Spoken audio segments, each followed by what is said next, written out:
Alright lads, welcome back to the channel. Today we're going over the dev server for the update which is coming very soon, which is called Leviathans, which obviously relates to the largely naval theme of this update.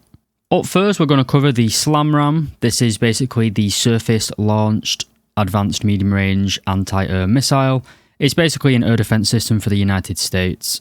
It's coming in at battery rating 12.0, following on from the ADATs.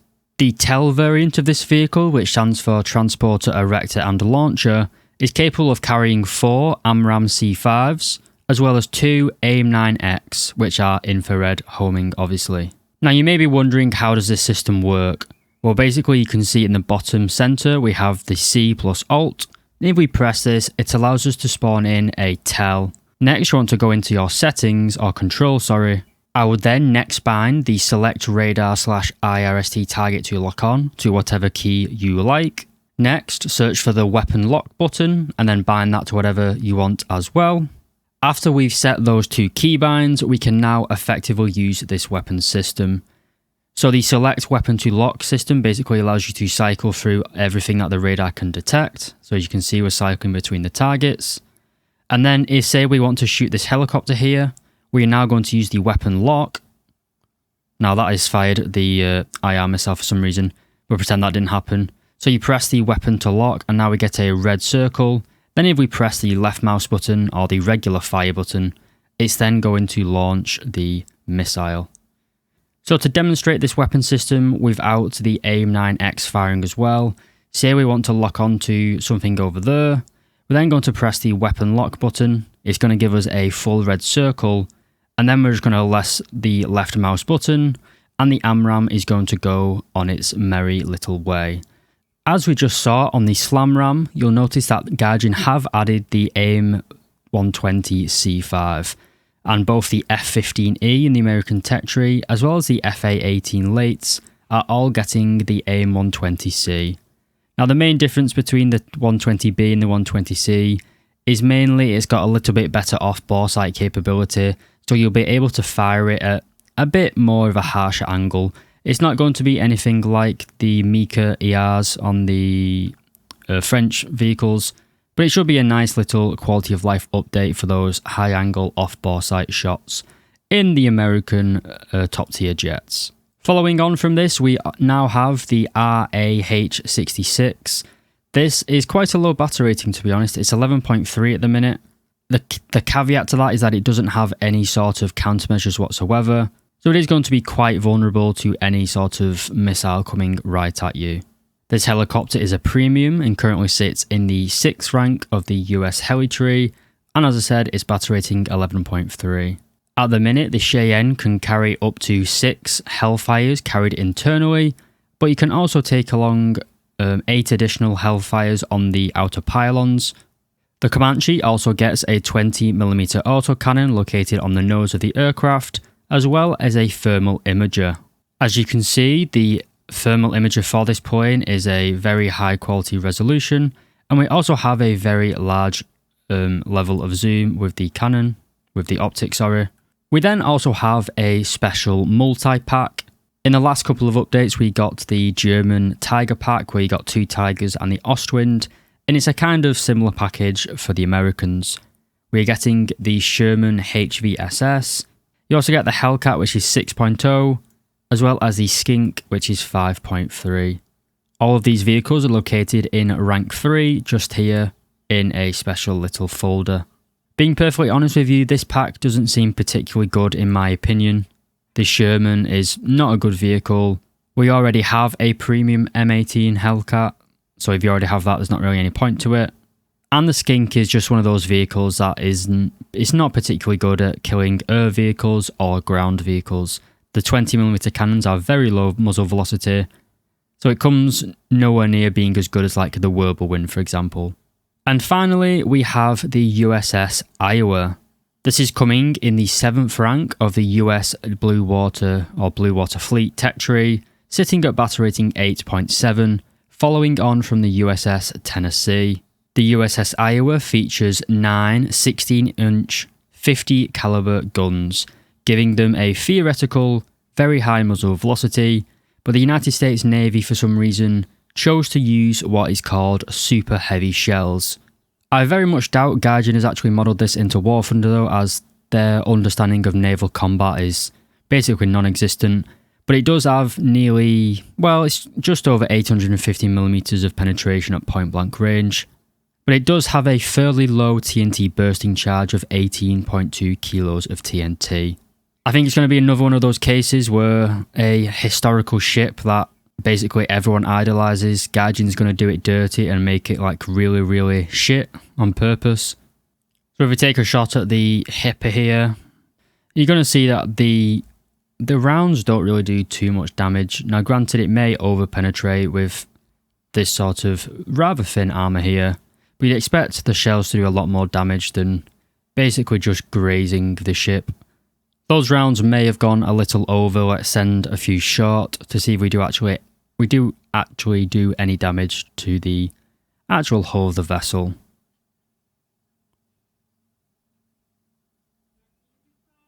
So as you just saw, we just hit the enemy vessel basically point blank with 9 16-inch guns, and it did some sort of damage, but it doesn't really do what you'd expect from USS Iowa. Whether that is because the ship is overhyped in real life, or whether Gaijin just doesn't really know how to do naval damage, I don't really know. It could be any. That covers everything I can find for the Americans. Let's move on to the Germans. First up for Germany, we have a new Swiss tree. This is coming on the right-hand side of the German tech tree, following on from the German subplot tree, kind of, I don't know why, kind of mixing it up a little bit. So coming after the IL-28, at battle rating 9.3 is the Hunter F-58A. This doesn't really have any sort of there's nothing unique to it. It does get the AIM-9E variant, I believe. It could be a little bit different, but not particularly potent. We also have the Mirage 3S C-70. This is coming in at battle rating 10.3 in the rank 7, following on from the MiG-23BN. Quite unique to this plane and this tech tree is the new air-to-air missiles, the FLZ, LWF, LL6375 Sewa. No idea what they are, obviously an AIM-9B variant in some way. Kind of looks similar to an AIM-9E shape, I could be wrong though. We do also have two new semi-active radar homing missiles. These are the Falco. I've never heard of these things, so I have no idea what they are. They do have quite impressive stats though, 21 Gs of maximum overload and a launch range of about 11 kilometers. While War Thunder Ground Forces has a Leopard 2A4 for every tech tree, the air equivalent of that vehicle is the F5E, and we're getting another one for the German tech tree. This is basically just a copy and paste. It even has pretty much the exact same missiles, just with Swiss designations. So you get the AIM-9E equivalent, as well as the 6380, which I'm pretty sure is an AIM-9J or an AIM-9N. Not really too sure on the difference. The F5E is coming after the Mirage 3S and sits at battle rating 11.0. And leading on from that plane is the FA-18C Late. This is essentially just a copy and paste of the F-18C that we got for the Americans in the last update, with the only real difference being the different naming convention with the FLZ LWZ 97, which is basically an AIM-120C5, the exact same missile that we were also getting on the F-15E, and the American Hornets as well. The Germans are also getting a multi-vehicle air defense system. This is the IRIST SLM TADS. This is following on from the Flarak Rad and sits at battle rating 12.0 in the 8th rank of the German tech tree. As with the American version, we want to press the C and the Alt key, which allows us to spawn it in a tail. And then after that, we can cycle through our targets, such as this high-flying plane over here. We're then going to lock on, wait for the red circle, and then press the left mouse button, and our missile is going to go. Kind of on a weird trajectory there, I will say. But as you can see, we do get a splash and a kill on an IL-28. We then move on to naval, and the Germans are getting another premium. This is a rank 6, battle rating 7.7 battleship. This is the Gneisenau. This ship uses the same guns and turrets found on the Bismarck class of battleship, except it uses the hull of the Scharnhorst class. The downside with this though is you only have 6 barrels. These are 15-inch guns, but in War Thunder it's more about the amount of shells being fired at the same time. So a ship with 12 smaller guns tends to beat a ship with 6 larger guns, if you know what I'm saying. It's more about the weight of shot rather than the size of the shot. But who knows, this could be a great little premium. I'm certainly not buying it for $90 or £90, whatever it is, and I highly recommend you don't as well. And finally for the Germans, we have the Bismarck.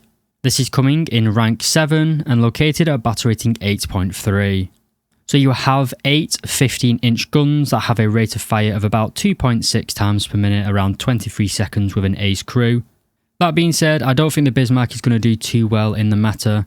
She's an early World War II battleship that is going to be facing late World War II battleships, but it remains to be seen. She could be pretty decent, but I think kind of like the Iowa, Gaijin is going to basically give her a rough deal. Speaking of one of those ships that is going to be ruining the Bismarck's day, and this is the Sovsky Soyuz, basically Red Oceans or something like that. This was never made at all. This was a paper ship that the Soviets were basically drawing blueprints for, and Gaijin have taken the liberty of making it however they thought it would be. This ship is completely made up. Everything about it is fictional. It's looking like it's going to be the most broken, overpowered ship in War Thunder, and obviously it never even... No steel was ever cut for this, I don't think. So the guns at the minute are just as strong as the Iowas. The armour as well is 406mm thick, which is the thickest armour, I believe, in the game. Well, actually this is a 495mm thick. That is pretty ridiculous. And again, Gaijin are adding this just so that the Soviets have something to say that they have at top tier naval. You can also see that the turret traverse rate is insanely high for a battleship. You can very, very quickly swing those guns onto a target and we're away. Something else to mention is that if you remember that the Iowa only had 19 kilos of TNT bursting charge, this thing has nearly 40 kilos with its APC-BC rounds. And again, this is completely fictional, never ever made, just completely on paper. We may as well be playing World of Warships. Like the Germans, the Soviets are also getting a premium battleship. As you may be able to notice, these guns look oddly familiar, and that's because the Soviets were planning to purchase German turrets and cannons until Hitler decided that he wanted to invade, and as you can imagine, the deal was off the cards. This is another premium battleship that's coming in at around $90, so long story short, don't buy it. Probably not going to be that good. And it's just blatantly overpriced. What's that? You wanted a premium cash jet for the Soviet ground forces? I don't remember asking for this at all. I don't really see why you would purchase it. But this is the L-39ZA Albatross. It is located at battle rating 6.7 in the 5th rank of the Soviet ground forces, air forces. Its primary gun is a 23mm cannon located on the chin of the aircraft, and it can carry a selection of dumb fire weaponry, such as Fab 250 bombs, which are pretty potent at dealing with tanks. Because it is such a low battle rating though, the plane does not feature any sort of CCIP for the guns, bombs or rockets, making it rather inaccurate when you're trying to drop bombs on people. Like the Americans, the Soviets are also getting a multi-pack vehicle pack. This consists of the IS-145, the T-34-85, as well as a captured Hanamag with 20mm cannons, rather than 15mm cannons found on the tech tree German vehicle. This pack is located in rank 3 just here, in its own little folder. The best thing about this pack is probably the rather unique looking T-34-85, which uses the Schutzen pack from a Panzer IV, I believe, as well as some add-on applique armour around the turret. Now this probably isn't going to do anything to stop any sort of shot at this battle rating, but it does look pretty unique. But then again, you could say War Thunder's going down the path of World of Tanks, where you have stupid little camouflage things like this, but And finally, for the Soviets, we have the T-72B3M. This is basically a T-72B3 that has had a modernization with the Arena Active Protection System, as you can see here. So basically, this Arena sensor detects something coming in. So anything between the speed of 70 meters per second to 1000 meters per second. This basically means all anti-tank and high explosive anti-tank fin stabilized shells are going to be captured by this or defeated, but it isn't really good enough to defeat any incoming SAKO rounds. Going on to the British, and up first we have HMS Vanguard. This is coming in at battle rating 8.0, sitting in the 7th rank of the British Blue Water Naval Tech Tree.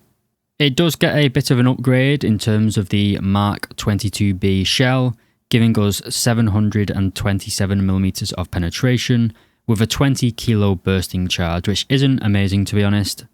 So this is one of those ships that is kind of going to suck a little bit in game. It was the last battleship ever built by the British. It mainly served as like a royal yacht, I'm pretty sure, for quite a bit of time. But yeah, it's probably going to be kind of bad to be honest. We then come on to the Harrier GR7, not much, well, a very, very small change, and that is we can now carry a chaff pod on the outer left wing. The British are also getting a multi-pack. This is the Overlord pack. It is in rank 3, and it contains the Firefly, the Avenger, and the Crusader AA. For some reason, I haven't got the Avenger on test drive, but I have got the other two for some reason. But you do get the Avenger with it. So both the Avenger and the Firefly get the 17-pounder gun. This has 190mm of penetration, I'm pretty sure, which is very, very good for battle rating 4.7. It obviously is a solid shot APC-BC round though, so it doesn't have any sort of explosive filler for that juicy post-pen damage. But this thing absolutely used to eat Tigers for breakfast, but seeing as the Tigers have now gone up to 6.0, you've kind of lost your main opponent, allowing you to... It's kind of like a little bit of a golden lineup, 4.7 Britain at the minute. But yeah, this should be a nice little pack. The Avenger's okay. It's not as versatile though as the Firefly Sherman, but it should be a nice little addition to the British tech tree. We then also have the South African Badger. As you'd imagine, this is in the South African sub-tech tree, and it's coming after the Ruicat and the Oliphant, and it is coming at battle rating 9.0 in the 6th rank of the British tech tree. The Badger has a fast-firing, pretty potent 30mm cannon, capable of firing the Mark 258 with 114mm of penetration. It gets a pretty potent 2nd-gen thermal imager as well, with the only real downside being the huge size of the vehicle, meaning it isn't really going to be able to be that stealthy to be honest. But it's kind of like a British or South African, I guess, Puma. It's got the same gun. It's a lot taller than the Puma, obviously, but you can just drive around and shoot people. First up for the Japanese, and it is the Tansam Kai / TADS. This is coming after the Type 81C, and it is located at battle rating 12.0 in the 8th rank of the Japanese tech tree. This vehicle can use either the Type 81C's infrared homing seeker, or you can use the 160mm SAM active radar homing 1C, basically a active radar homing version of the Type 81C. Like the other multifunction vehicles, we're going to press the C and Alt, spawning in a tail, but then going to select our target, lock it with the lock button, and then left mouse button to fire, and that's going to go and hopefully hit the target. They're actually surprisingly easy to use, these types of vehicles. I thought it would be a little bit complicated. The Japanese are also getting 2 new planes. Up first we have the F-2A. This is following on behind the fictional F-16AJ, and it is in the 8th rank at battle rating 13.7. This jet can carry the infrared AAM-3, as well as the active radar homing AAM-4. Both of which are marginally better than the American equivalents. The other vehicle, which I don't have a test drive of, is the F-2A ADTW. This is basically a dumbed down version for the premium people. This only gets the AIM-7M missiles, so it doesn't get any sort of active radar homing missiles. Finally, for the Japanese, we have the monster of the waves, really. This is the Yamato. It is located at battle rating 8.7 and in the 7th rank of the Japanese Blue Water Tech Tree. And it is following on from the Fuso. This thing has 9 18.1 inch guns. They are 45 caliber in length, meaning they aren't as high velocity as the Iowa's guns, for example, but they are the largest guns ever fitted to a warship that went to sea. They can penetrate 870mm of armour, which I believe is the highest currently in the game. But they do only contain 25 kilos of TNT filler. So to put that into perspective, the Soviet fictional battleship has twice the internal filler compared to literally every other top tier battleship for some reason. Is it realistic, or is it Russians just fudging numbers? We'll never know. Anyway, you can also take the high explosive shell, which has 65 kilos of TNT. Great for dealing with enemy destroyers that get a little bit too close. But the Yamato isn't really as digitalized as the American ship, so not really that much radar on it. No sort of fusing in the shells. But it should be a good ship. I'm really looking forward to this. This is one of those ships that doesn't really have decks. It has a continuous deck all the way along the ship. It just kind of like dips, which is kind of cool. On to the Chinese, and they don't really get shit this update. The only thing we get is the CS-SA5. This is located at battle rating 12.0 in the 8th rank of the Chinese tech tree. It's coming after the HQ-17 or the Tor, but this is only an IR seeker missile. It is not active radar homing, so it is going to be rather limited compared to all of the other SAM systems we've covered so far. Arguably, the system does make up for that in the rotary 13mm cannon, which has a belt capable of penetrating 65mm of armour. So as you can see with this vehicle, we can load up the IR Seeker and then fire it normally, as you would expect with any other type of SAM. Then can also lock on with our 30mm autocannon and kind of screw stuff up like that. But then we can also just absolutely decimate stuff with this thing. Very high rate of fire, crew knocked out. It's a pretty decent vehicle, but it doesn't come close to any of the modern SAM systems that we're getting for the other nations. Battalions are also getting a Leopard 1A2. This is basically just a regular Leopard 1 from the German tech tree, with a little bit of additional add-on armour around the turret here. This vehicle is folded with the OF-40. As you'd expect from a Leopard, it does get the APDS round, as well as heat of fast.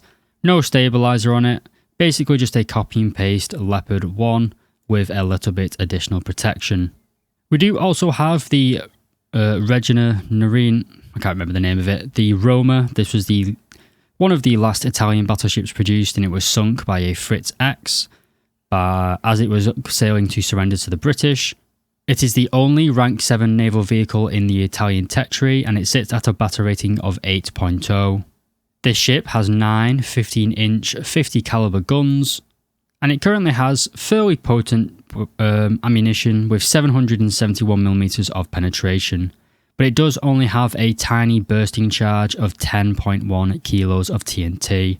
And that's basically everything for the Italians. Let's check out the French, that have got quite a lot this update. Whereas the Roma was the last battleship for the Italians, the Richelieu is the last ship built for the French. This is coming in at rank 7 at battle rating 8.3. It features an all-forward gun design with 8 15-inch guns. The weapons available to this ship are pretty decent, with 20 kilos of TNT bursting charge and 740mm of penetration. So pretty potent guns, to be honest. The armour of the ship isn't particularly amazing though, to be honest, only 330mm, about 13 inches if I remember correctly. A much nicer upgrade in my opinion though is going to be I guess it's the prototype Leclerc. It's coming in at battle rating 10.7, following on from the AMX-30B maybe? AMX-30B2, sorry. Battle rating 10.7 in rank 7. This is going to go very nicely with the Leopard 2A4 NL, as well as the new premium, which we'll get onto shortly. The French this update are getting both of the meme vehicles. We're getting a premium Leopard 2A4, as well as a premium F5 as well, just for good measure. Gaijin needs more money, so they go to the F5 and the Leopard 2A4 when they need it. But the Leopard 2 LES, it's basically just a copy and paste with a camouflage net and a badge here. It gets the good old DM23, as well as a first gen thermal and a laser rangefinder. And it's pretty much identical to the Panzer Battalion 123 and the other premium Leopard 2A4s in the Swedish and other tech trees. The premium F5, on the other hand, is at least somewhat unique. As far as I can tell, it is the only plane in the game that gets the AIM-9N. This was basically an upgrade, not the Navy, an upgrade that the US Army did to the AIM-9GA. It basically made it better ever so slightly in every way. Probably just a gimmick though. It doesn't really have any sort of CCIP. You can take quite a healthy selection of ground strike options, but you aren't going to be particularly accurate. Your best bet may be just taking the napalm and bombing a base. The premium F5 though does give you a good alternative to grind like the Rafale at a somewhat better battle rating of 10.7. Also, I think I forgot to say that this does get 60 countermeasures and then 30 large caliber countermeasures. I'm not sure. I don't think the others get the 30 large, so that is another little unique feature. But it's an F5, it's decent at dogfighting, decent energy retention if you keep your speed up. Should be a little good grinder, but again, just a bit lazy. It's kind of just like an F5A that we got for the Americans like 3 years ago. Finally, for the French, we have the Fokker D21. I don't really know what this is, I don't really care either, to be honest with you. Coming in for the Swedish, we have the FA-18C Midlife Upgrade 2.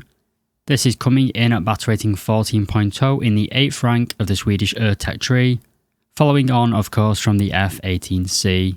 This basically gives the F-18C the ability to carry air-to-ground munitions, but as far as I can tell, this is the only FA-18 that allows you to take a countermeasure pod with the AIM-120s. What this means is that you can take upwards of 1,280 countermeasures with the additional pods on the wings, as well as the regular 120 countermeasures.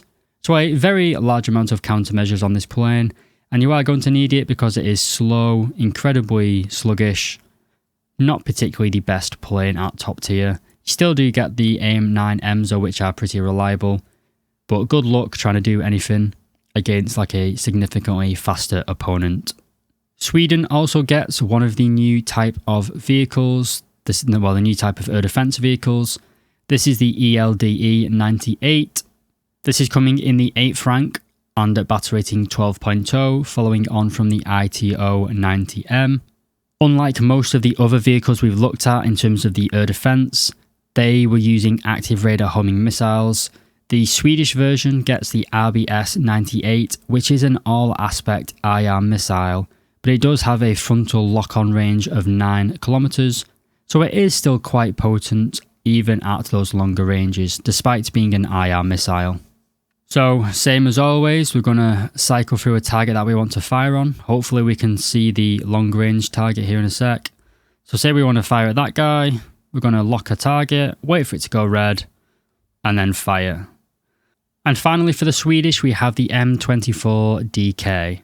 This is located in rank 3, just here, after the PV KV3, and it is a battle rating 3.7, meaning it goes very well with the Sherman 3.4 Premium if you have that, as well as the SAV, whatever that's called, as well as the Panzer 4 as well. So you have a great little rank 3 lineup there for absolutely grinding events. Very, very strong lineup. It's what I use to grind out pretty much every ground event at least.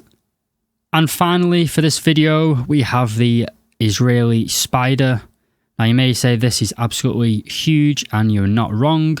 So the Spider, it is located at, after the Chaparral, it is battle rating 12.0 in rank 8. This vehicle can take either the Type 81C that we looked at in the Japanese tech tree, or you can use the Derby active radar homing missile. In the test drive, you can see just how large this vehicle is. It kind of completely blocks your ability to see what you are doing. I imagine this will be fixed by the time the patch goes live. But again, we're going to select a vehicle that we want to target, lock it, wait for our little thing to... This one doesn't seem to go red for some reason. Then we're going to fire. It's going to do its missile thing, hopefully. But yeah. A new radar system for the Israelis.